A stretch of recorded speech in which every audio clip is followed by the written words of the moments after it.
Welcome to Six Figure Trucker, the podcast where we share advice on how to be successful in trucking and have fun while doing so. We'll share stories, news, and advice on how to earn six figures in trucking, and we'll speak to guys and gals that are already doing so. Next, it's your host, Justin Scott. Let's get to the show.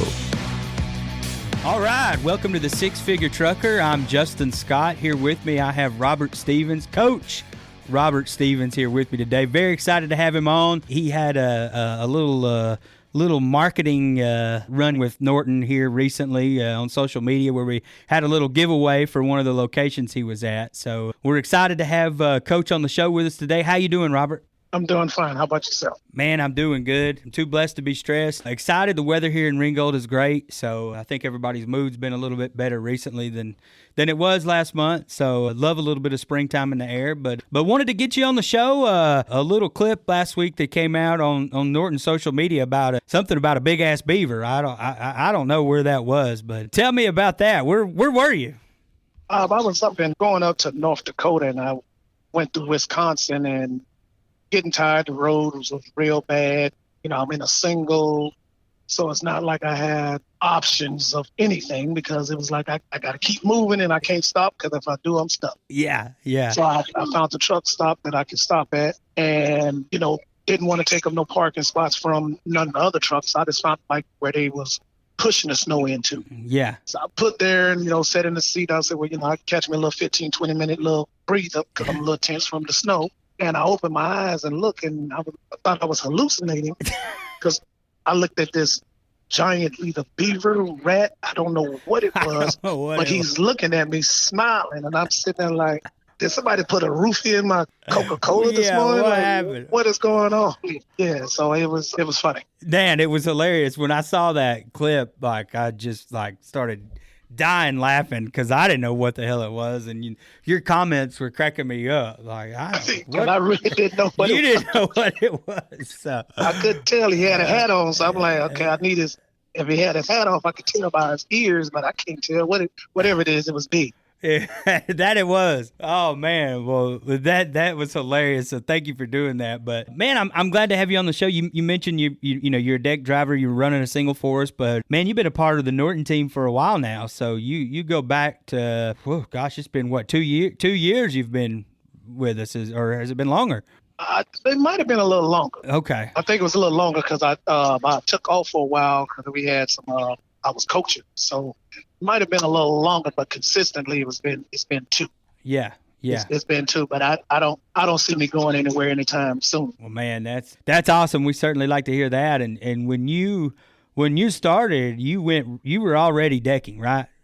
Yes, sir. Okay. So we know Coach Robert Stevens, the deck driver, knocks them out, been running with us. Who knows how many loads you've had with us, but, we certainly appreciate it. But how did you get started? I actually got my license back in 99. So it was an old movie back in the 70s called Convoy. Might be a little bit before your time, but it was a movie called Convoy. Okay. When I seen that movie, I wanted to be a trucker right there. Well, I didn't get the memo that that's not really how trucking is. I didn't get that memo. So after that took place, I ended up, dipping and dapping back and forth in the trucking industry. I've had a couple of trucks of my own, leased on to a couple of companies, had the privilege of working with one of the largest brokering companies in the nation, Landstar. And they walked me through being a broker, being a dispatcher, and being a BCO, which is an owner. I was the first Landstar authorized driver, which means I was the only person that worked at Landstar that didn't have a truck. Oh, okay. So that means I could drive anybody's truck that was leased on the Landstar. They just had to make arrangements with me, and I was their only driver. I was the first one that they ever did like that. Wow. So that was exciting. So I got to do a lot of government loads. I got to do a lot of loads that you drop off, and there's a guy sitting with you in the truck with a briefcase, not talking to you, weary feeling. You're going up in the mountains and you drop the truck off and they pick you up in a SUV, take you to a room, come back and get you and take the truck and get the hell on. That kind of, I was able to work the Alaskan pipeline through Landstar. I was part of that team. So I got to do a lot of little things and work for the railroad. And I just love transportation. I just love the way how it moves. nothing moves without transportation. I base my life off of transportation. Everything got to move some kind of way. Yeah. So with that being said, so once I got into the transportation, I could do anything on land. I was working on my pilot's license. I could do boats. So with that, I'm like, okay, I'm on my bucket list. So now I have to pick specific things that I want to do. And I started like, okay, did the car hauling, did the oversize. Then I'm like, hey, I ain't never did that. I want to try that. Bumped into a guy out there in Utah, gave me a number. I called him, started working with them, which is one of our competitors that we're going to knock out the box. Sure. Which is truck movers. Okay. We're going to knock them out the box. We gunning for them. We coming. We're coming. And we ended up working for them, learn what I learned from them. And then I came over to Norton and never looked back. Man, that's awesome. how I ended up doing what I'm doing now. And it keeps me in shape. I'll be 50 this year, July 24th. I feel good. Keeps me in shape. Them chassis are not light. No. They're not light, but during the right season, I pick them up and take them where they got to go. It's like I said, it really, you can't be a lazy guy doing decking. This is not like a hub move. You go from A to B. Anybody can drive forward, but to actually, maybe to go from A to B and go back to A. You might do A, B, and C, and D, but to get back to A, that's an accomplishment. And I tell anybody that I work with or train, it's not about how fast you can get from A to B. It's not fast how you can get to C or get to D. Can you do A, B, C, and D and get back to A without any issues? That means no delayed flights, no claims. You didn't have a problem with your Uber, whatever. Something's probably going to go wrong. So if you can do all of that and get back to A without a problem, you had a fantastic trip. So I guess for me, when you say that, what are some things that you do specifically that allows you, or maybe we even back up, how long did it take you to figure that out? And then what do you say to some of these younger guys that when you're with them, that you can tell they don't have it figured out? What I do is I don't go anywhere I can't get out of.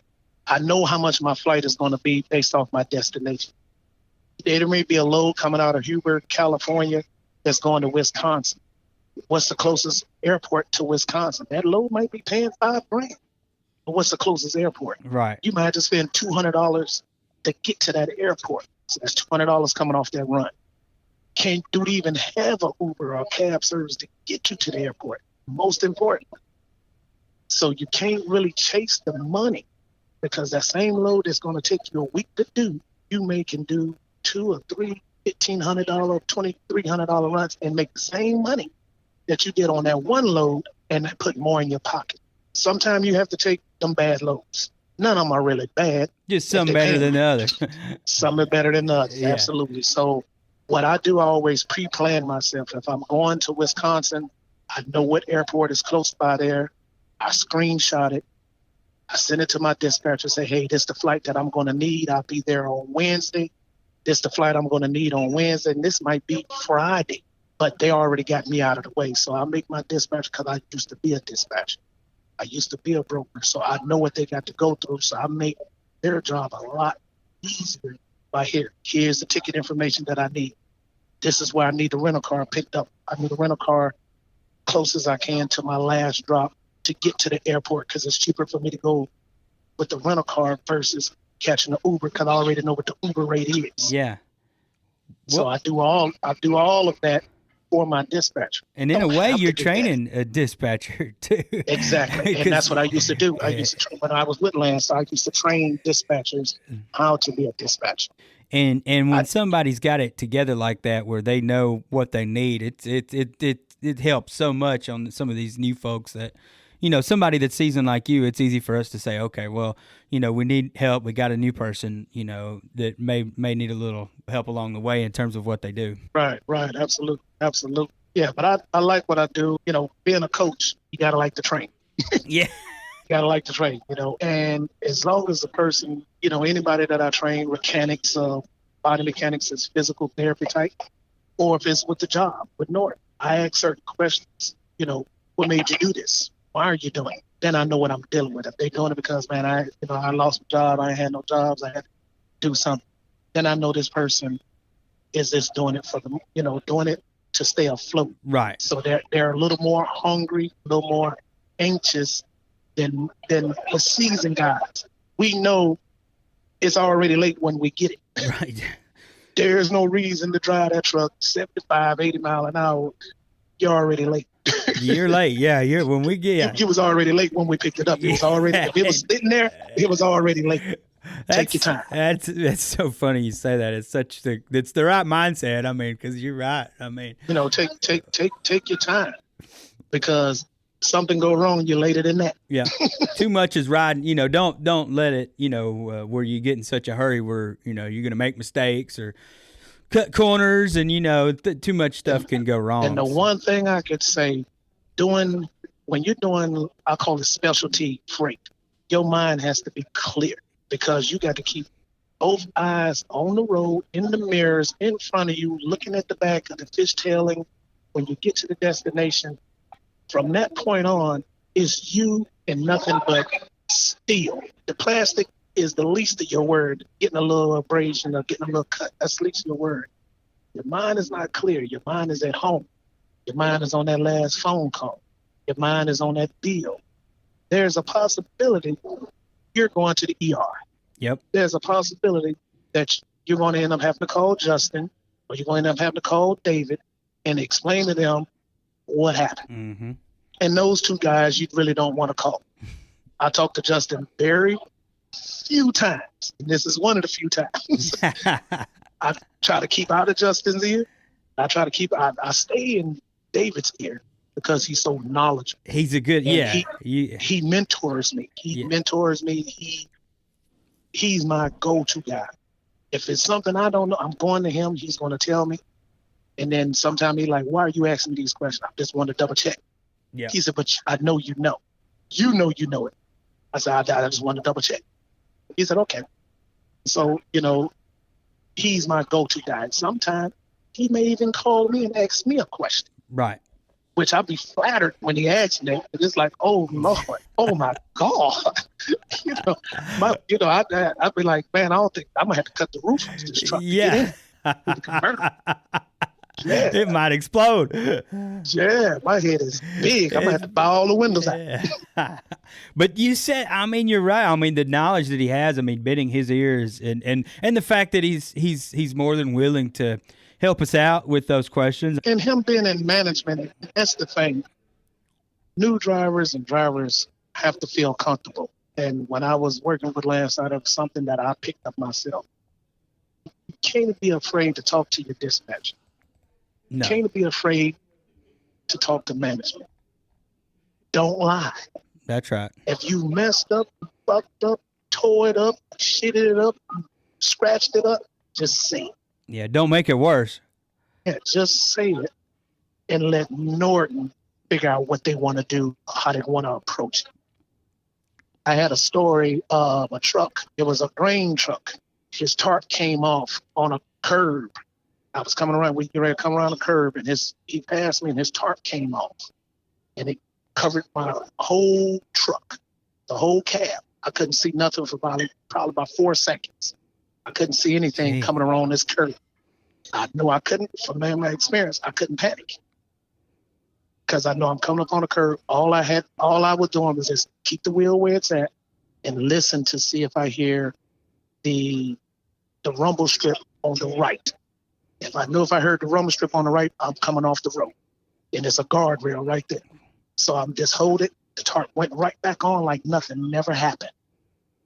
It was like a faith of God. It just happened.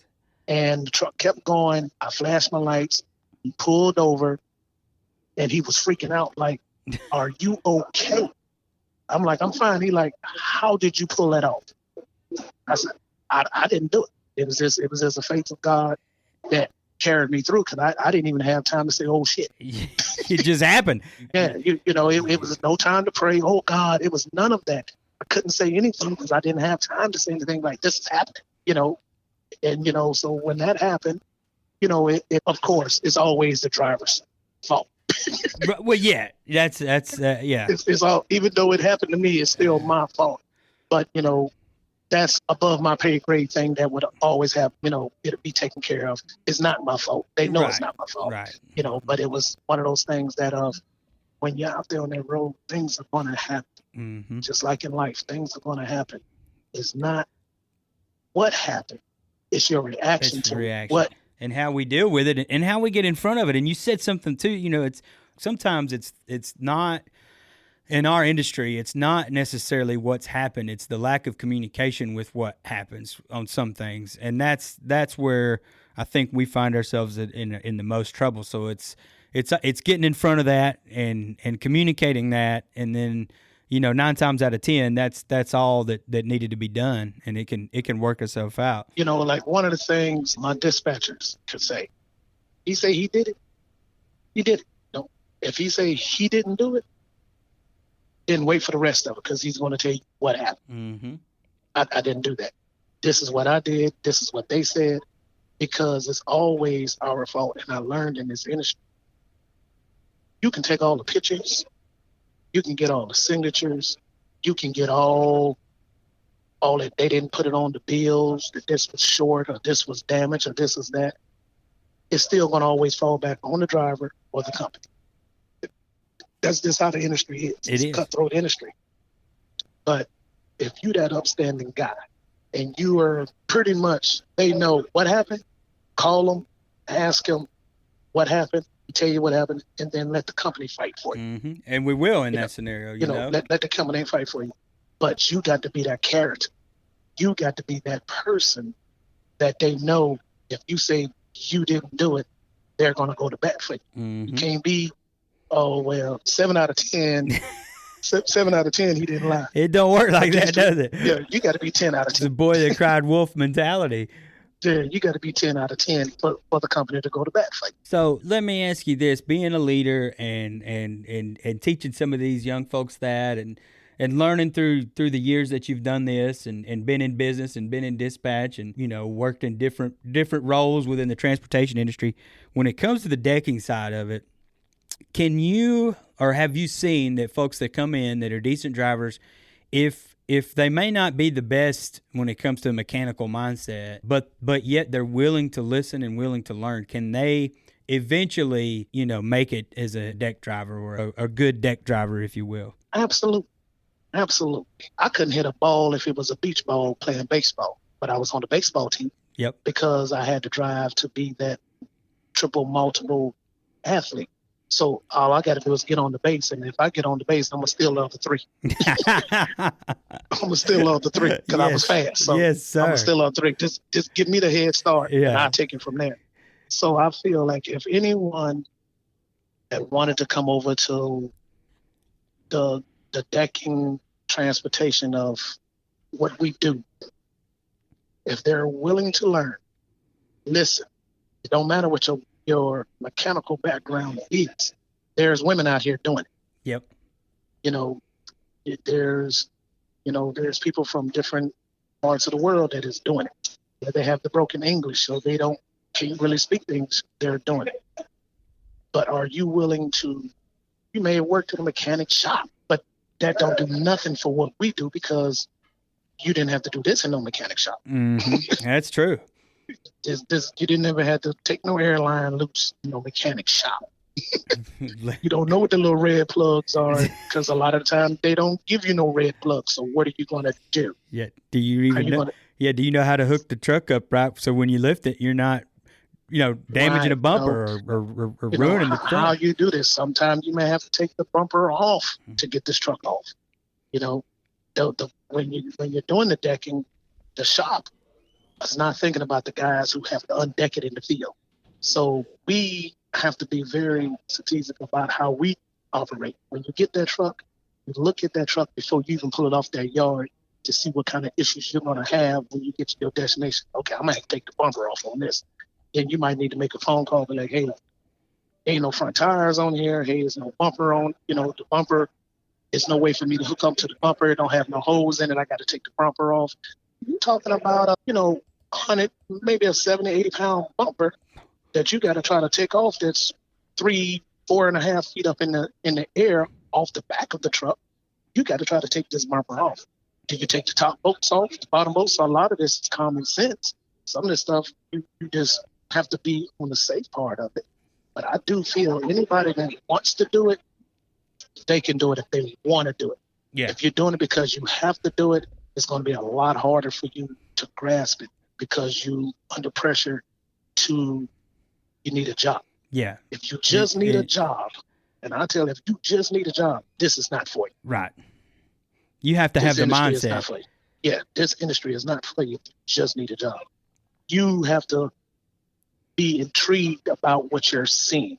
When I go down the road, I love doing specialty freight because people look at you like you're in a parade. So they look at me like, oh, wow, look at this. Yeah. It's in a parade. So that's true. It turns heads, right? And you probably still. I mean, you've been doing it for a while, but there's no way you're not turning heads on a 4-way. Oh yeah, if you ever go up to New York, and you would see they looking at you like, what are you doing here? Is that? Yeah. Like, where are you taking all those to? Yeah. Yeah. Honestly, I don't know. I'm lost. Oh man, I'm lost. Yes, and the sense of direction, and what with the new guys, you can't use Google being a deck driver. No, you have to get that Garmin that's made for trucks, and you have to put your settings in there. That the settings is probably I use both. I use Google, I use Waze, and I use my Garmin truck GPS to do my routing, to see what's my best options to go around different cities, to go around different constructions, because the GPS on your Google is going to take you to car route. Mm-hmm. And you can't do that. And when you're in the Northeast with, with a 13-foot deck set, you can't be, you got a plan.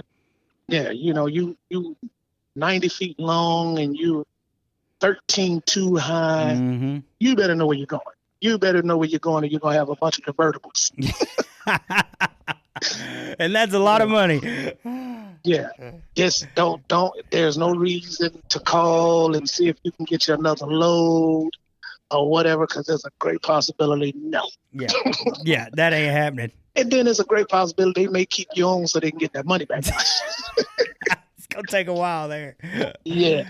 So what did you coach? Like what sports? I coached football, track, lacrosse, soccer, strength and conditioning, speed and agility. Wow. Yeah. What age groups? Just any and all? Didn't matter if they can comprehend and understand yes or no. I work with them.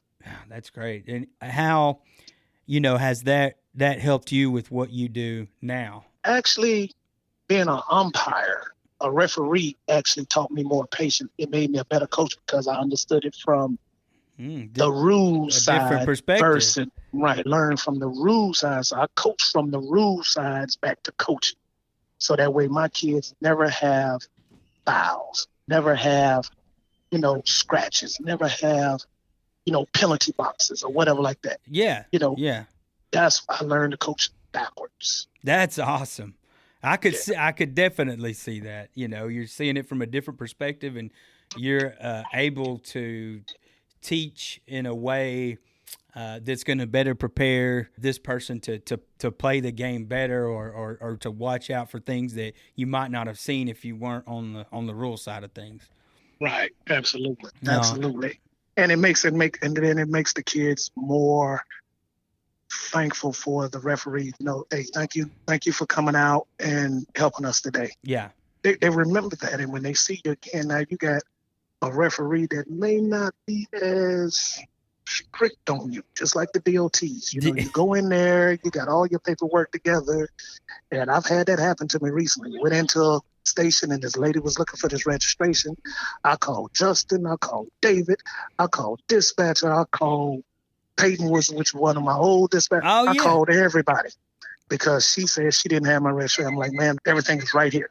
I said, I travel a lot, so I can't walk around with no binders and whatever. I'm on the weight limit. So here's everything right here. It didn't look the way she wanted it to look because the paper was shrunk instead of a regular 8x11. She didn't know what it was. So one of the troopers came out. He didn't know what she was looking for. He came back in and said, that's that's what you're looking for. And she like, oh, I'm just not used to seeing it that way, so I didn't know what it was. I said, but is that everything that I showed you earlier today? Because I went to the restroom, the stall time. I got to use the bathroom. I ate something bad. I got the bubble guts because I'm trying to wait for somebody to call me back. But like, hey, I'm at the scale house. Yeah, They say I'm overweight on my third axle. There's nothing I can do about it. Just give me the ticket. It's $76. Give me the ticket. I'll pay the ticket now. Just let me go. Yeah, yeah. Just let me go. And I'm not trying to tee her off because I know she's getting irritated because I'm telling her it's right there and she's not looking at what she's looking at. She's looking for what she expects to see. Yeah, and you got to play that in a certain way because you could, make it worse. Right. This is going from a $76 ticket for being overweight on the axles to going to getting put out of service, them running a level 1, and they're going to find something wrong with them trucks. Yeah. They're brand new. They're going to find something wrong. Find it. And now it's a domino effect. Mm-hmm. So I try to prevent that. Ma'am, I'm not trying to upset you or anything, but help me to help you on what you're looking for. Can you show me a picture? Act like I'm a foreigner. Can you show me a picture of what you're talking about? Yeah, so this way we can get this out of the way. Let's break it down. And after everything, she's like, oh, I'm sorry. No harm done. And I just learned when that scale is closed to go there when it's closed and don't go when it's open. That's the perfect moral of that story, by the way. I don't want no parts of it. Well, let's switch gears a little bit. So we talked a little bit about, your strategies, how you got in the game and what works for you. But let's talk a little bit about changes in the industry and what we've seen this year and into last year, or even with last year with COVID. Money's good, right? The money's good in this industry. There's no doubt. But what is something that you've seen a change, whether it be recently or from last year to this year? What are some really things you're seeing? Once they cut the world is not going to move without trucks. Yeah. I don't care what they do. I can honestly say the pandemic slowed us down a little bit, but in the industry that we were in, we were blessed enough that I didn't have to go get no stimulus checks. I didn't have to apply for no food stamps. I actually made more money the pandemic. So I don't get into the politics part of who was the reason, why was the reason. Our industry kept moving. And I normally don't run in the wintertime because I don't like to do the snow in them kind of trucks and whatever. But I was able to still stay afloat during the time of the pandemic. So I was very fortunate and happy about that. So the pandemic, what our industry, like any other industry, things got to shut down to get cleaned up and get ready and safety checks and stuff to go out the other batch. But our industry really don't stop. No. It don't stop. So the pandemic, if it rolls back around again, as long as they don't shut down the plants, there's still enough trucks on the ground that we can be able to move. And then that's where, your worth comes in handy as far as, are you worthy enough to take this deck load? We got 400 drivers and you take one load a month, you're not getting no load. Yeah. You're not getting that load. We got 400 drivers and your last 5 loads, something was wrong with claims. You're not getting that load. So I would say do the best you can. Be honest, be truthful, be safe out there, and you will always be able to work 52 weeks out of the year. That's absolutely right. Well, let's talk about when deck traffic went down with the factories shutting down. What did you do? Did you do some singles here and there? You did a lot of singles? Okay. I won't say I did some singles here and there. Singles became my life. Oh, okay. That was the only thing that was keeping me afloat. And singles, they are what they are. Yeah. The pay it is what it is. But, everything is negotiable. This is transportation, so everything's negotiable. And, I have to think about it on the business aspect. Hey, you can't expect them to pay for all the fuel, pay for everything that you're doing to take that truck. Right. But you can kind of negotiate your way through things to make it feasible for everyone. That's right. You can't expect any company to pay you more than what they got into the truck. Sometimes it happens because they have to do it to keep that account. Yeah. But that's a rare case basis. And some of the guys have to realize you're working for someone. You can't make more money than them. So you got to have business ethics. You can't make more money than what the people who paying, because how they paying. There's other people, everybody's hand in this. Everybody, you got the dispatch, you got payroll, you got the lights at the building, you got internet. Everybody got to pay for this. Insurance. Woo. No, but that's good. Yeah, I mean, we all work together and everybody plays a role, and I think that that's a good, sums it up. I mean, the most important role, is the driver, and I mean, because we need that to get the job done. But there is a lot of other roles that are playing behind the scenes and on the front lines sometimes, and we're all working together to take care of our customers. And it's like you said, sometimes we got to take care of them, and that may not mean we're profitable on something, but we know it's going to come back around to us on the end. So yeah, you're absolutely right there. You're absolutely right. And I mean, it could be personal, but you're going to lose because it's not your company. Yeah, it's business. So if you do business first and maybe squeeze in personal, it may work out better for you. But if you want to be personal, like, hey man, we just hung out at the bar and we ate barbecue. Hey, we went to school together, man. Why can't I get this load?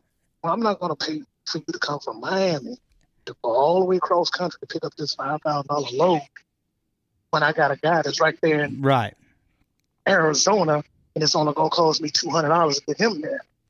And he's going to get there tomorrow.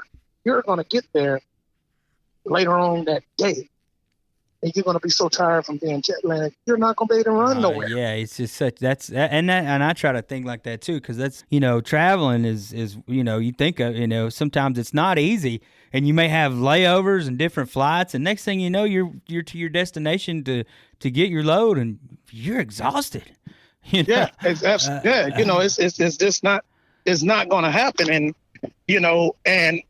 something I could tell to the new guys is like, when you're getting ready to take a load, you got to really know what you got going on. And, they have to check and see what flights, time zone changes. So if you catching this 6 o'clock in the morning flight, okay, you're probably going to be tired when you get there because you've been up since about 5 o'clock. You've been up since 5 o'clock. So are you going to be able to get up and start driving? So my rule of thumb is, if I'm there before 2, I can still drive to about 8 o'clock, 9 o'clock at night, which most people start getting tired anyway. That's right. Yeah. If I get tired and I usually lay down from 9 to like 3 o'clock, 4 o'clock in the morning, and I get up and I got the rest of my day to either do my drops or whatever. But I'm going to take a flight at 11 o'clock because I don't want to get up at 6. Okay, that's going to put you there probably 4 o'clock in the evening. Okay, now you got to fight through all that traffic, and then you only drove 300 miles. If anybody's ever drove through Dallas, you know what I'm talking about. Oh, yeah. If you ever had to come through Cleveland or come through Atlanta, you already know what I'm talking about. You're only going to get 150 miles. It's going to take you 5 hours. That's true. It's going to take you 5 hours. You done lost the whole day because you didn't want to leave at 6 o'clock in the morning. So what you did, you're stuck on a load for a whole extra day. Now, I don't never try to drop a load off that I can't drop off on Friday or Monday. If I can drop it off on Saturday, I call them people ahead of time, make arrangements. I drop it off on Saturday, and 90% of the time, my approach gets me what I want. 90% of the time. 90% of the time in this industry. Talk about that approach, because your approach is really important in anything. And I'm from sales and sales background. That's what I've done. That's what I know. If you want to get something that's going to benefit you, you've got to find a benefit for that other person, and you've got to approach that the right way. How do you do that? What do you do? I just feel like I can sell sand to an Arab. Sell water to a dolphin. Yeah. So I've been in that position as an owner. I've been in a position as a worker. I've been in a position as a driver. And all three of those are different scenarios. So I put myself based off of who I'm going. You walk up to an office or to a desk with a frown on your face, you already setting the chemistry for rejection. Oh, yeah. Yeah, the tone. So I go in, I'm a star. I'm a star player. I'm a star. This is who I am. I don't know if I'm being punked or being on camera or whatever, but when I come out of here, you're going to know who I was, and you're going to be thankful that I came. Because I hear it a lot, man. We really appreciate you, coming. Man, we wish I had more drivers like you. Yeah. We wish we had more drivers like that. I said, I'm working on it. And that's what I said. I'm working on it. I'm working. They like, who are you with? You with Auto Transfer? No, sir. Who you with Truck Moving? No, sir. Well, who are you with? I'm with Norton Transportation. Norton. Okay. You haven't heard of us? Yeah, I said, we up there in Ringo. They didn't call it Ringo for nothing. And, so I always try to put that everlasting impression, a good impression. Well, that's because it doesn't matter that I work for Norton. Robert Stevens is the one that's in front of them. Mm-hmm. That's true. Yeah. So if I don't represent myself, how can I possibly represent a company? Absolutely. And it may be hard. I mean, there may be some stuff going on in your day or something that's bothered you, but you wash it all away. And my issue today don't have nothing to do with this podcast. Right. That's why when we were talking about doing the podcast, and I, kind of push off where I'm not in the truck. I'm focused. I can concentrate on your questions. I can give you truthful and honest questions without, hey, they're calling me. I can go ahead and here's the record truck pulling up. Yeah. Hey, I got to do this. I'm dirty. I'm hungry. You can't. No, you can't be in that. I'm mindset. In a coffee shop. Got my coffee. Got my Danish. You got my undivided attention. That's great. Back to what you were saying with the approach. When they are expecting us to be the dumb ass truck drivers, the dirty truck drivers. They expect that from us. And we're using this show to wipe that clean, Robert. I'm telling you now. And I tell guys, you're gonna get dirty. Now you have to think. You have to be on a plane. You have to go talk to the customer. So what clothes are you wearing? Yeah. A lot of guys, they try to book flights the same day. You dropped off at 9 o'clock and you trying to be to the airport at 11. I don't want to sit next to you. You just dropped off 3-4 trucks. I don't want to sit next to you. A lot of these dealerships that we have, they have driver's lounges. They have places for you to go shower. Yeah. You getting at that plane at 11, you're not going to get where you're going until 7, 8 o'clock that night. You got to get a room. Yep. Unless you're just going to jump straight into that truck. It's an unmanned yard, and you're just going to take off. Okay, so now you got that funky all day yesterday in another new truck. And it's growing. You know what I'm saying? Yeah. And you're growing like Mo. You're growing like a plague quick. So that approach, they look at that. They look at your appearance. Are your face clean? Your hands might be dirty, but if you see hand sanitizer, do the hand sanitizer so they can see you at least trying to be clean. Yeah. But you're dirty. Have your mask on, trying to be in compliance. I rarely have an issue that I have to call my dispatcher about a customer not treating me fair or I'm having issues. Very rare. I think I had to call you one time about one where the guy couldn't drive the truck. He didn't know how to drive trucks. And he had me move the trucks 3 times. And on the 3rd time, it's too dark. I can't see it. You got to come back. I remember You remember that? And I got to come back. I was hot. Because I'm like, dude, I can go. I can leave. Yeah. I could be dropping this off in the morning. I got to come back. And you know what Justin told me? Robert. I said, Justin, I'll do it if you tell me I got to do it. But if not, I'm out of here. Robert, you got to go back. And all I can say is, like a humble kid, okay. I understood though. I mean, God, what a crazy situation, And the next day, the crazy thing, when I get back there, the guy says, man, I apologize for being a dick. I know I was a dick yesterday. I said, yes, you was. You was a big one, too. You was a big one. And he's like, yeah, I know, I apologize, but, if I'd have checked the truck in and couldn't see it, it would have been all on me. I said, but I moved the trucks 3 times. And it was daytime. So you took another 2 hours after I moved them. You took another 2 hours to check them in. That's why you couldn't see. I said, you should have just told me you couldn't drive the truck, and I could have put the truck where you wanted it the first time. I ended up going back to that same place again. No. Same place again. He looked at me kind of funny. I said, you remember me? He said, vaguely, your face looked familiar. I said, if we have the same problem, I refresh your memory. But if we don't, no harm. No harm, no foul. Did you have the same problem? No, I didn't have the same problem, but I had a different problem. It was an in-house problem. They tell me to go to the new sales tell me to go to used sales. And when I went up there to the front, it was a little older lady there. She had a beautiful sweater on, like a little blouse.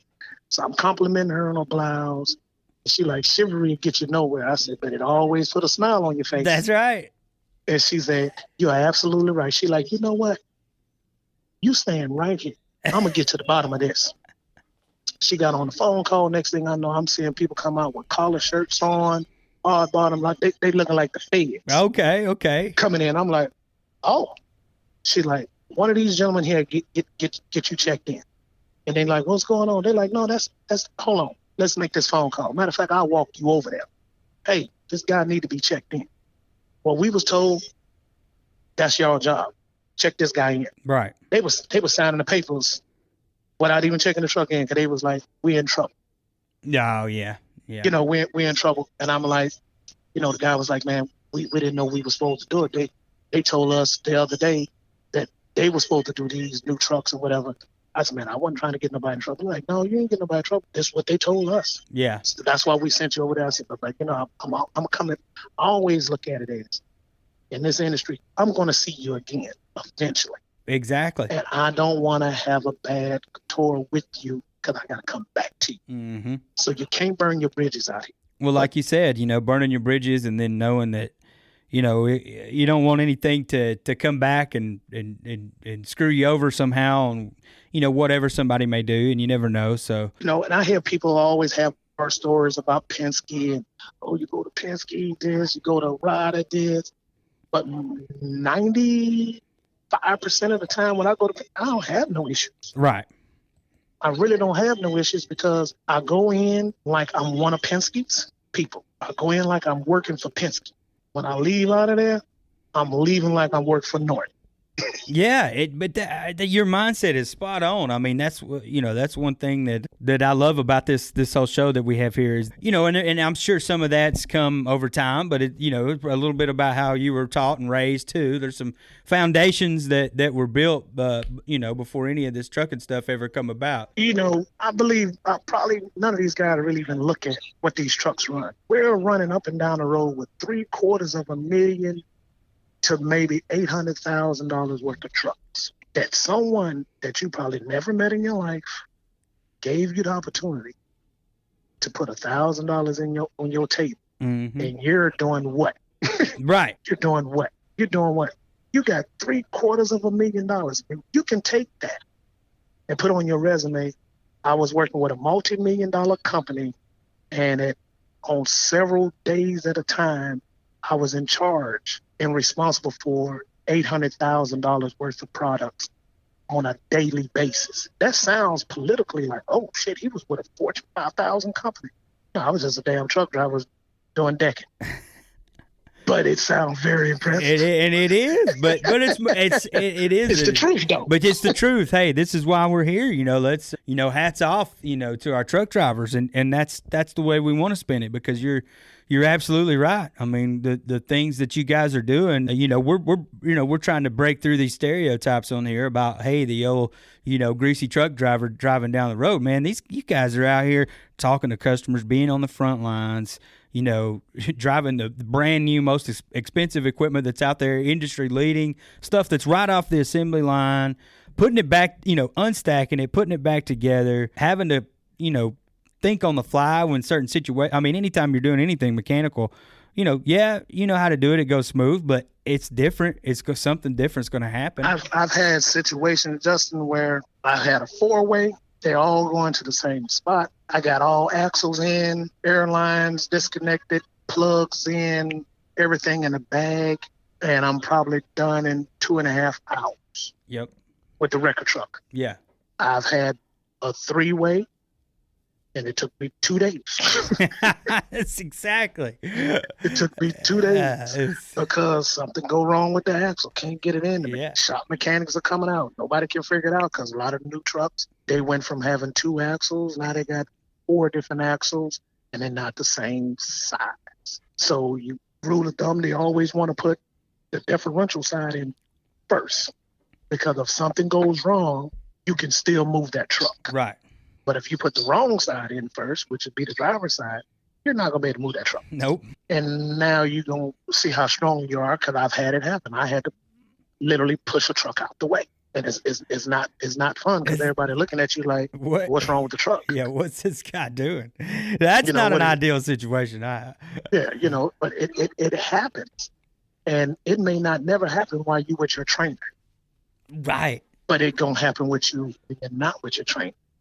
So I always suggest that a new guy that's never done this before go out 4 times with one trainer and go out 4 times with another trainer. Mm-hmm.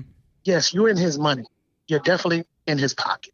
But my tactics and somebody else's tactics is totally different. And what I'm going to tell you and what they're going to too. Yeah, what I'm telling you and what they're telling you is going to be totally different. It's going to be totally different because I'm going to tell you what's going to be most profitable for you that the company is not going to have an issue with you're doing. Where you may be with another driver, he's going to tell you from the book, and you're going to learn from the book, which is correct, but he's not telling you nothing else on when you should try to get a room, when you should not try to get a room, but where not to go, where to go. Yeah. What time of the season to go.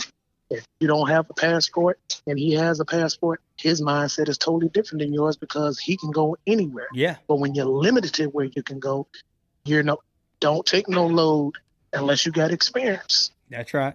Up there in the Dakotas and Dodge Center and all these places, if you don't have experience because you're going to freeze to death. Yeah, you got to be. I mean, at one point, God, we took a load. I had one of our drivers here that was on our podcast, Keith Holliday. He took a load to Saskatoon there in Canada, and you're talking -20, -30, and I'm like, that's dangerous. I mean, you know what? My first year, and this is the reason I didn't run in the wintertime. This is the first winter I ran in 3.5 years I've been in this industry. My first load by myself, I'm in Duluth, Minnesota, with a 4-way.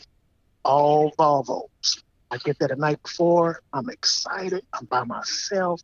I got this. I got all my gear. Got all my tools. Yeah. I go to the room, get my room. I come out the room. I go back up there to the shop because I was there the day before that night. I go in. There's another driver there for the same company that I was working for. He pulls right up under the hoist. I'm like, why you pull up under the hoist? Well, they said they didn't know where you were at. Well, I was here yesterday, right when they got ready to close. But anyway, so me being me, I help him put his axles in. He drop his crates. He throwing everything in his crates. And it's already -7. I was out there from 11 o'clock that day to 8 o'clock that night. I had frostbite on all of my fingers. Oh, no. I tried to apply for a job at Disney World and Disneyland. They rejected me because I said I could take Mickey Mouse out of business. He only got 3 fingers. I got 5 fingers and all of them swole. I'm the new Mickey Mouse. I'm the Mickey Mouse 2.0. They rejected me, of course. So, the plant came out. They helped me, and they sent out an email that driver, because they had his name, they don't ever want him on none of their properties based off of what he did. There was another co-worker there that you was experienced, and he wasn't. He helped you, and you left him out there to die. Wow. And it's almost go back to being military. You never leave a man behind. No. If if he's able to move. You know, I offered a room. Hey, I already got the room already. So if you ain't got your travel, hey, you can come through and do the travel. You know, you can sit here with me. You know, we can figure out we can fly together. I'm trying to fellowship with another coworker of mine that I thought was a coworker of mine because I'm new. So you only the second person I know besides my trainer. Yeah, you're putting your neck out there, you know? You know what I'm saying? Yeah. So, you know, he's like, oh, you already know how to do axles. And once he seen that I was green behind the ears, he took advantage. See. You know, he got in his Uber, left. How did that change? Like, did that? It changed my mindset. Yeah, It definitely changed my mindset. It made me. It was worse. I felt worse than being in a racist situation. I felt worse than being in a racial situation because here's a driver that I work with. They may not ever work with him again, but he's part of the same company. We wasn't like, you know, we are two different companies. We're the same company. We getting paid and work up under the same rules. And you didn't have the dignity to look out for your fellow guy. So I look back at the company and ask, you know, what are we going to do? Well, of course, we ain't going to do nothing because he's seasoned. He's been doing this for a while, whatever. We'll say something to him. What you going to do? Yeah. What, you know, that's going nowhere. That's absolutely going nowhere. Did I want the guy fired? No. I just really wanted to chin check him. Yeah. And he need check. You know, I really wanted to chin check him. And at that point, you know, I just never felt the same with working with that company because I felt like these are the kind of people we have over here. Yeah. I don't want to be part of this. No. And I was blessed enough to run across another driver that worked for Norton. And he turned me on to Norton. I put the application in. Deanne was my recruiter. Oh, yeah. Yeah, that's my girl. She was my recruiter. She got me in right away, and I never looked back. Man, that's I never awesome. look back. So, you know, you're going to have issues with drivers because everybody ethics and work ethics and home training is not the same. Get it? But at the end of the day, if I see another driver work for Auto Truck or he work for JJ, any other of these competitors that's against us, I won't say against us, that's in the same industry. Yeah. If they're there and I can help them, I'm going to help. Because the last thing I would want to see is I'm seeing him struggle. And I've had guys that have been doing this for 10, 15 years. And I had to help them put their axles in. I had to help them do certain things because the trucks are changing constantly. They are. The trucks are changing constantly. And he had no idea this was something. He like, I didn't even know nothing about this. I said, yeah. You know, if you're only doing 2-style trucks, yeah, you might not, you know. So I showed him what I needed to do, and I helped him. He's like, man, I appreciate it. He's like, where you at? Norton? I said, yeah, man. He said, man, I heard y'all guys. I said, man, I tell you what, I think I gained 15 pounds with Norton. I don't know if that's from my pocket or from me eating. I said, but it might be 750. I said, we doing good, and we really need some good guys. We don't need some people that's coming up for a job. We need some really good guys that have the mindset, said, you know. You know, and I said, you know, if you're getting tired of, you know, being forced to take this load or take that load or whatever, you know, we got a board. Look at it. You want it, you ask for it, you get it, you take it. You don't want it, don't take it. Mm-hmm. They're not going to offer you 5 loads and that's all you got to choose from. No. I mean, and that, he was like, really? Like, no. But that's the thing is, you know, we try to be a little different in areas that I think really not even that. We just try to listen and you know, there's things that we could change but it's about listening and trying to adapt to the changes that are in our industry today. It's listening to our drivers to, hey, this is how I like to do things, and maybe this is a better way to do things, whatever it may be. But it's about listening and listening to our drivers. You know, our founder and CEO, you know, Michael, our founder, Calvin Norton, you know, he started, you know, as a driver, and, you know, with that, you know, he puts that mindset to, you know, into us every day. So we've got to keep that mindset and listen. and know when we need to change and know when we need to make something better, whatever it may be. So, and one cool thing too that I'm hearing on our podcast about talking to everybody is, our guys are going to help not only our guys, but you guys are out there helping other people's guys too, other companies' guys. It's such a cool mindset to hear because, when I first got into trucking back in '99, August. Let me see. I got my license July 27, 1999. August 8th, I was working for a company. Very unheard of to get your license. In less than a week, you're working a full truck and trailer on your own by yourself, no training. I was blessed and I always look at that. But sometimes I was told things of, don't help the competitor, don't help this, don't help that. Don't talk to that coworker, don't talk to this one, don't do this. But when you leave at 6 o'clock in the evening, Justin, you're home with your family. I'm out here with these workers. That's right. These drivers. The same ones that nobody want me to talk to, but I'm broke down. I've turned around 5 miles, turned around to go back to help a guy that I know left. Left. And he said his water hose came off. The record truck was behind me. He said, "You broke down too?" I said, "No." He said, "Man, I've been following you the whole time up the mountain." I said, "Oh, okay. I'm sorry for holding you up." He said, "No, it was cool." He said, "It's one of your coworkers." I looked up in the window. I said, "Nope." He said, "Really? You turned around to come back?" I said, "I had the time. I'm new in the industry. I wanted to know what happened to his truck, so I know what to look for." Yeah. So I said I was coming to help if I could, but be nosy in the same breath.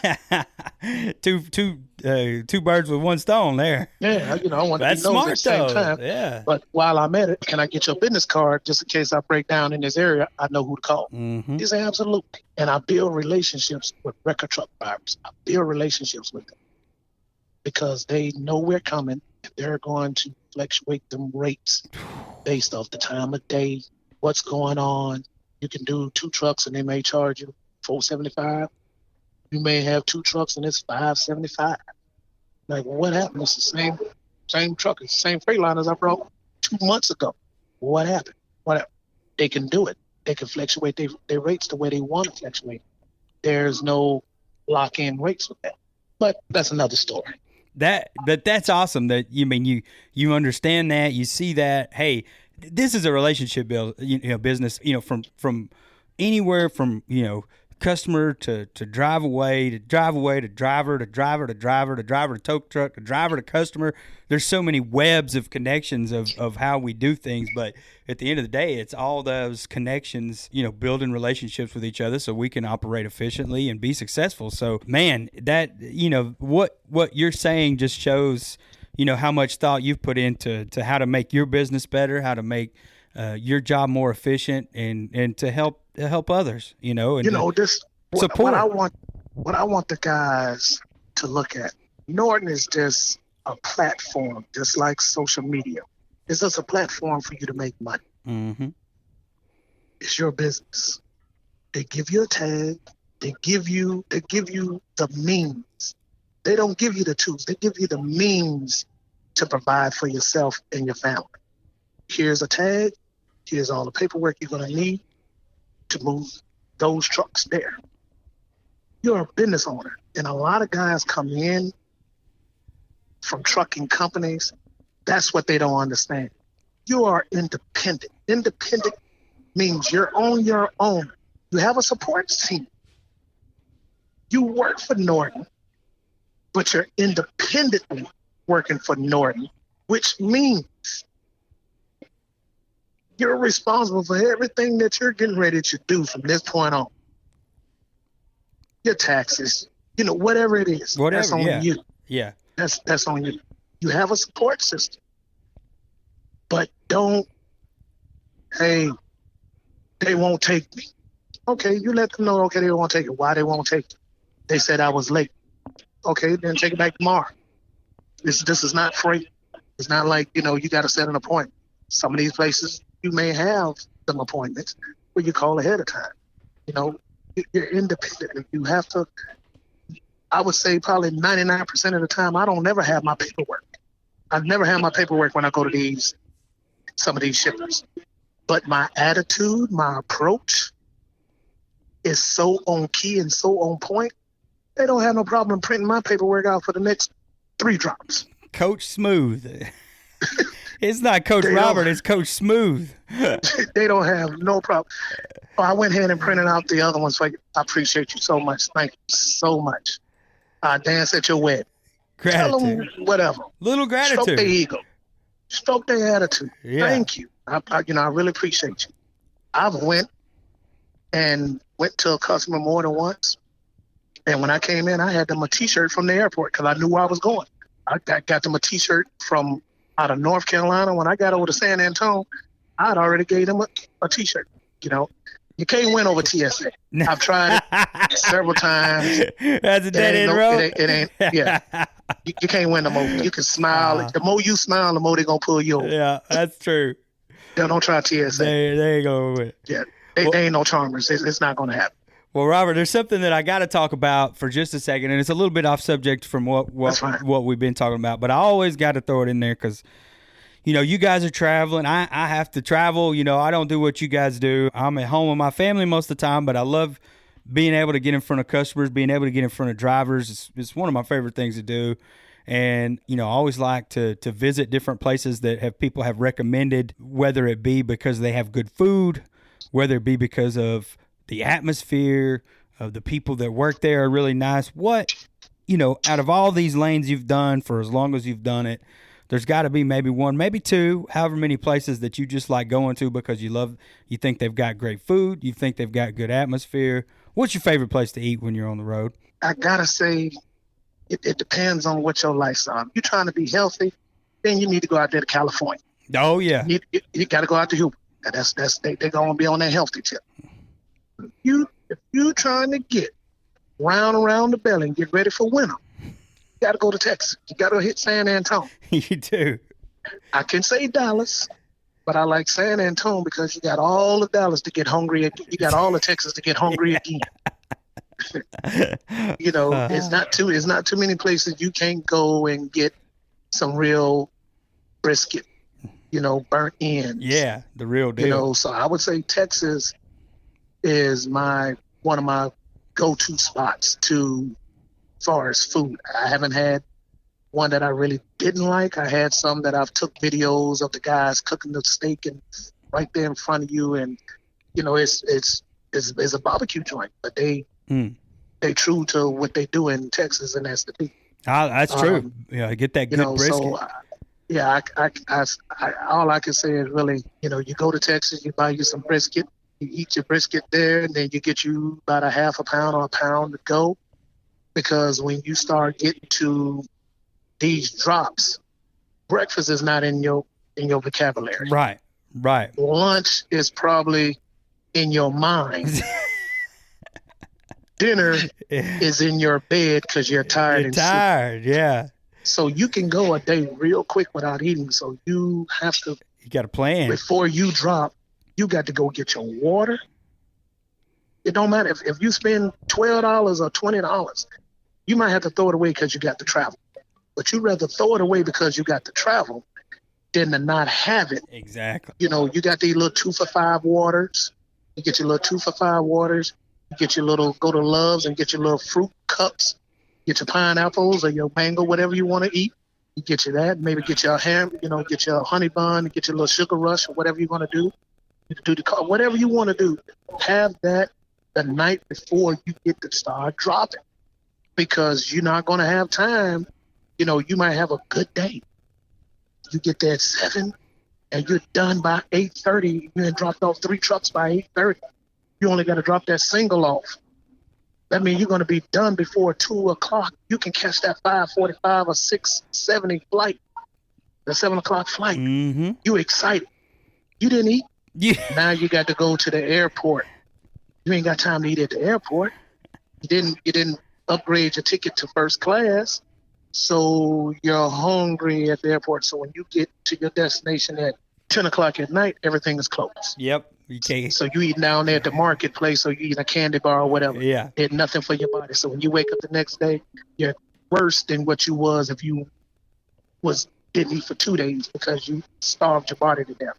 So I always recommend get your food, get your water the night before, because you're working. You might, especially coming into the summertime, you're going to have to stay hydrated. So you're going to have to get your 7-Eleven hydrate waters, get your little pH waters, get your, try to stay away from a lot of the sugar drinks because it's going to bring you up and it's going to drop you dead on your face. Don't drink too much water because it's going to have you bloated and you can't get rid of the water. You're either going to sweat it out or piss it out, and it's not going to happen. You're hitting the nail on the head. It's such a... And me being that coach, I know about elements. I know about what you need to do as far as hydration, what you need to try to eat to carry you through the day. During this time, you can't eat heavy and think you're finna go out there and be climbing up and down these trucks. No, and hydration. How what the importance of water. You don't. Everybody's saying, "Oh, Denver gets hot. Denver, Colorado gets hot." It does. It gets hot. It might not get as hot as Southern Alabama, but it gets hot, and you will know it. So you got to stay hydrated. Don't be afraid to ask. Where's the water fountain? You go to some of these shops, they may point to the water fountain that look like you thought it was a toilet for a giant. That water fountain is filthy. And you're looking like, I want the water that you drink out of. Oh, then they'll take you into the office. You've said something funny about California. I just have to share this with you because we're talking about eating healthy and talking about the differences in food. We were in Palm Springs at the UTA convention in 2019, and we're at this sushi restaurant, and they're saying, oh yeah, this is a good sushi restaurant. This guy's got a black belt in sushi, and I'm like, a black belt in sushi? I've got to try this sushi. What is a black belt in sushi? I've never heard of anything like that. Yeah, me either. So I was like telling everybody when we got back, y'all won't believe the sushi we had in California. This guy had a black belt in sushi. And he did whatever he was doing back there. He had a black belt, yellow belt, purple belt. I don't know. It was good. I'll tell you that. Oh, wow. Yeah, I used to live up there in mid California, like Magic Mountain area. Yeah. I used to live around Magic Mountain area, so very familiar with California. And I love their wet burritos. They call them wet burritos. So it's the burritos with the queso sauce and the red sauce and green sauce on top of a stuffed burrito. Oh my God! What time is it? You got me thinking. Yeah, man. Oh my God! When I say, I can see why it's a lot of overweight people, why they try to be health conscious out there now, because you get a lot of food for the money. You get a lot of food for the money. Oh well, yes. I love talking about that, and I tell you what, Robert, I've had a blast. I think. Some of the insight that you've shared is just, there's no price for our drivers out there. They listen to you and some of the things that you do and what you've done has been awesome to hear. And put my number at the bottom. I have nothing to hide. I've had drivers call me from Norton quite a bit, more than y'all probably realize. Oh yeah, quite a bit. Yeah, ask me on how to do certain things and how they should handle this. Hey, I haven't worked in a while. I think they're blackballing me. I'm like, no, did Justin call you yet? And they're like, no, who is Justin? Well, you ain't blackballed yet. You good. You good. I said, you good. When the Reaper call you, it better be a podcast. That's right. Because if it's not a podcast, it's a goodbye. No. I'm just pulling the legs. But you good. No one is calling you about, you got to, they're going to call you, hey, man, you need to pull a load or whatever. Tell them what you got going on. It could be personal, whatever. Just tell them what you got going on, and then they'll go from there. Hey, and that's true. To tell us. Hey, I tell my folks, and everybody's going to listen to this podcast, but this is true. I tell my folks, hey, call them. You never know what's going on. And I'm going to tell you this: if you don't call them, somebody else will. You want me to tell you? And I tell anybody. When I was training brokers, that's one way of training. Dispatchers, that's another way of training. But when you're training management, it's totally different. because the average management has no idea who's on their team, when their birthdays, when their anniversaries, none of that.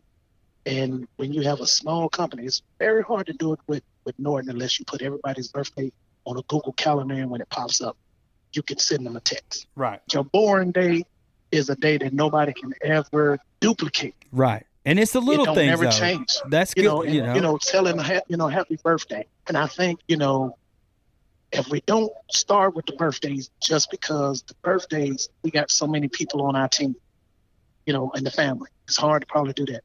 But I think if we can do their anniversary of, hey, happy anniversary, we've been with Norton, 1 year, 2 years, and just kind of acknowledge the drivers like that. Just like you call the driver when they went out for a while, acknowledge the driver that's been there for a while. And it's running hard or I look at this stuff all the time. Some of these guys, I'm like, wow, how in the world? Man, it's a guy. Did they do that? I think it's something Ryder. Oh, it's CC Ryder. I know who you're looking at. Man, I need to find out what he's doing because I want him. Joe. I can't never catch. I'm like, he has to be pulling lows that's like 15 points, 20 points or higher. He's definitely not putting no points. No, he ain't doing no singles. No, he ain't doing singles. I'll connect you with Joe. I love Joe. I want to have Joe on the show. He's such a cool guy. Out of Georgia, Joe Baker. Man, this guy is CC Ryder. CC Ryder. He kills it every quarter.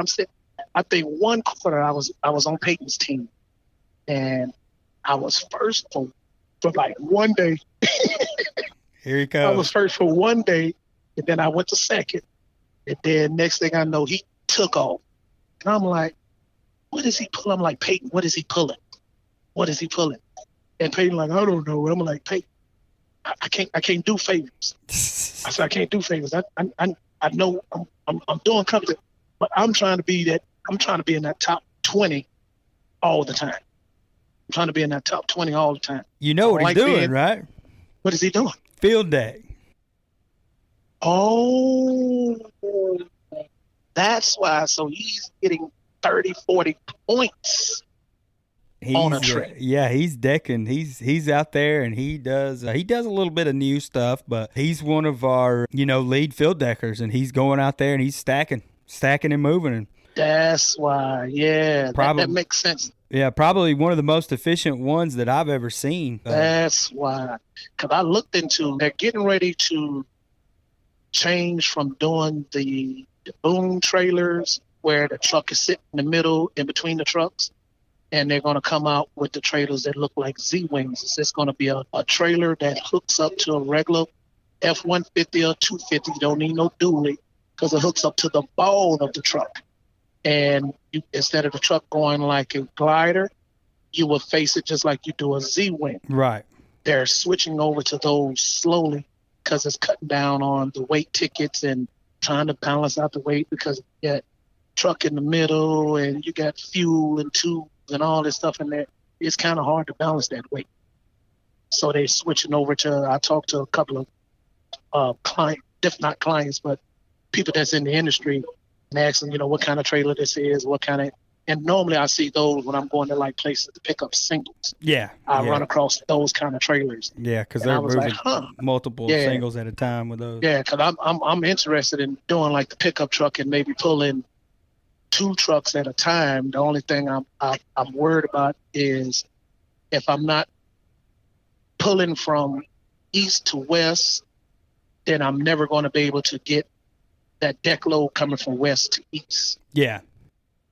So cause that's the way I would try to run because I'm not a pilot yet. I got like 15 hours left to become a pilot. You come pick me up now. Well, I wouldn't chance that shit. It'd be your last broadcast. I wouldn't chance that. We can get off the ground, but we got the parachute out. We'll give that one a little while. Yeah, we got to wait on that. We'll wait on that one. Yeah. So but that's something that I think. I think if we were to have the new guys go through like that training that we spoke about earlier, but also go to see what it takes to deck a truck. Then they can understand the opposite, because everybody that undecked can't deck. That's true. It's totally different method. It's easy to take the shit loose because you see it. Mm-hmm. But do you know how to set it up? Can you set it up? Do you have the right equipment? Does that set it up? All them little airline fittings and this and that. You need to keep some of those to yourself, because you get in a situation, you may be dropping off your lead truck and then you got to switch, and your second truck is your lead truck now. What do you do? Yeah, and then on the back end of that, you've got different types of trucks. So you may be, dropping off some Freightliners, and now you've got some internationals that have, right. Front air ride suspension. Tubes. I got international tubes that I haven't used in 3 years. Never had to use it, because I never pulled the international in the 3 years I've ever been in this industry. Never touched one. I've drove the singles, but I've never had to do any decks. If you pulling from Van Army, from the Laredo, the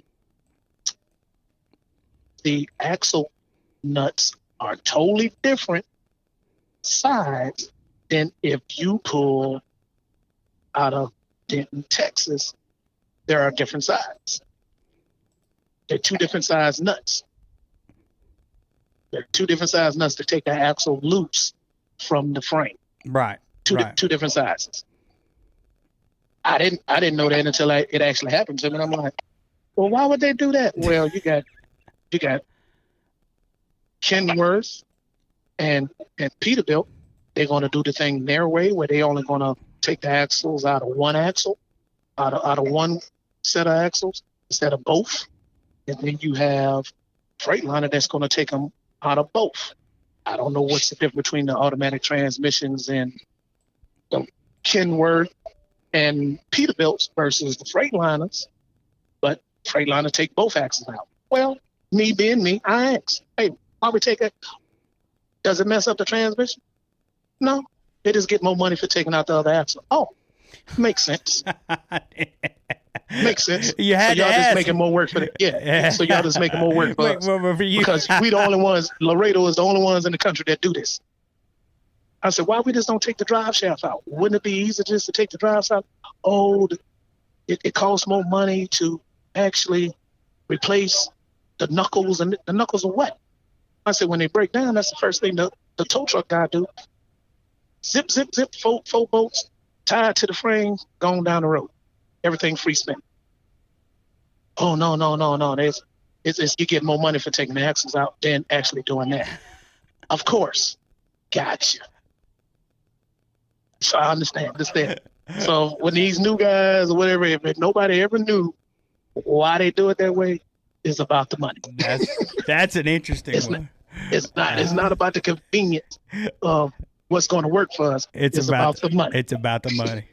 It's about the money. Well, I hope that who all that's listening to our podcast that hears this, I know they're going to learn something, Coach, and I know I have too, and I can't say enough that it's been a pleasure having you on the show. I think we'll do it again. I mean, we're going to keep this thing going, and tell your friends. I mean, this is a way for us to, we're taking our industry and we're highlighting the good. We're letting people know the bad, but I think we're breaking through those stereotypes that exist today for every level. So I just want to say thank you, man.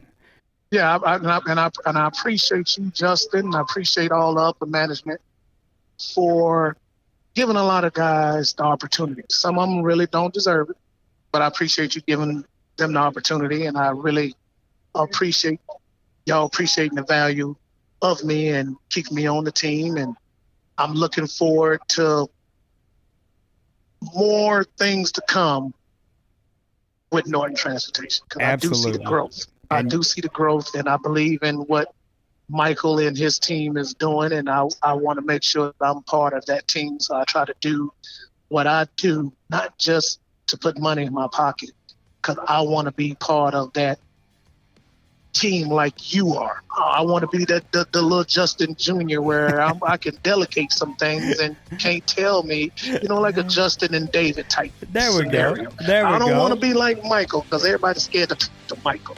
I want to be like David and you. They're going to talk to David, but they don't want to hear David. They know you, but they don't want to talk to you. Somewhere in that category. I like it. Man, that is awesome. And hey, and just to answer the first part you said, we're glad to have you, man. And I can't wait to see what's down the future for Norton. The future continues to be brighter and brighter. And, we're learning and we're doing good things. And, man, yes, y'all are. Again, man, thank you. Thank you. I appreciate you giving me the opportunity to do the broadcast. And I'm looking forward to doing another one in the future. Hey, we're going to make it happen. Six Figure Trucker is brought to you by Norton Transport. Norton Transport is a drive-away trucking company that customers can rely on. It offers excellent independent contract driving opportunities to professional, courteous, and qualified drivers that can provide the kind of service we deliver. If you're interested in learning more about Norton or just want to subscribe to the show, check out 6-figuretrucker.com. That's 6-figuretrucker.com.